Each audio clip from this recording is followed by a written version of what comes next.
Isang mapagpalang araw po mga kaparehas. Bumisita po tayo dito sa tahanan ng mapagmalasakit na iginagalang na Barangay Kagawad. Dito po sa Barangay San Pablo, Hagonoy, Bulacan.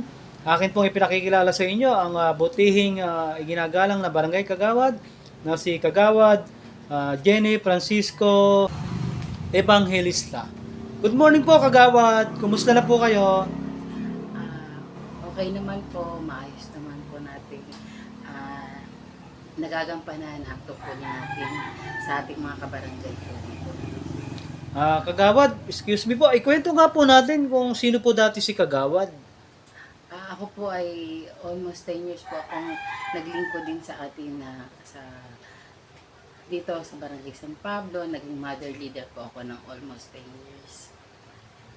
Yun po, and then napagdesisyonan ko po na tumakbo na bilang kagawad po dito nang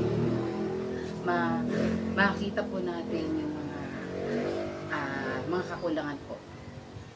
Kagawad, balita po namin, lumaban po kayong Kagawad bilang independyente at kayo po ay naging number 1.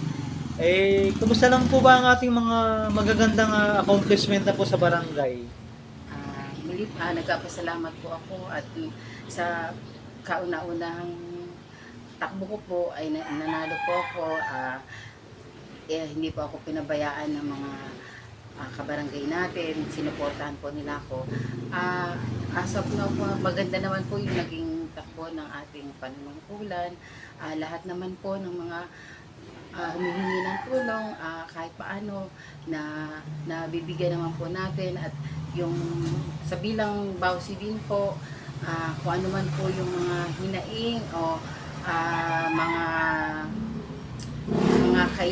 kailangan natin sa pagiging bawsi, na natutugunan po natin yung kanilang mga suliranin na mga dinudulog sa barangay. Bonsi, kung nanonood po ba ngayon ang ating mga mahal na mga kabarangay, ano po ba ang mensahe po natin para sa kanila? Ang mensahe ko lang po sa ating barangay ay sana po yung mga doble pag-iingat po natin, lalo po ngayon open po tayo sa ating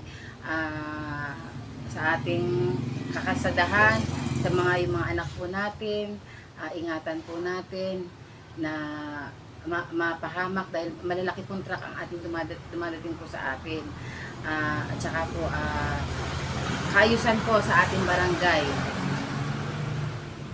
Yan po mga kaparehas, ang mahihain po nating Barangay Kagawad. Pero malakas ang loob sa paglilingkod dito po sa ating barangay. Yan po ang may pagmamalaki nating Barangay Kagawad na talaga namang ayon nga po sa kanyang mga kabarangay na sadyang may malasakit, gumagawa at gagawa pa ng maraming kabutihan dito po sa Barangay San Pablo, Hagonoy, Bulacan. Buhat po dito sa bayan ang Hagonoy, Barangay San Pablo. Ito po ang inyong kaparehas, Chris Castro, reporting. Mabuhay ka Kagawad hanggat gusto mo. Maraming salamat po sa inyo sa pagpapaunlak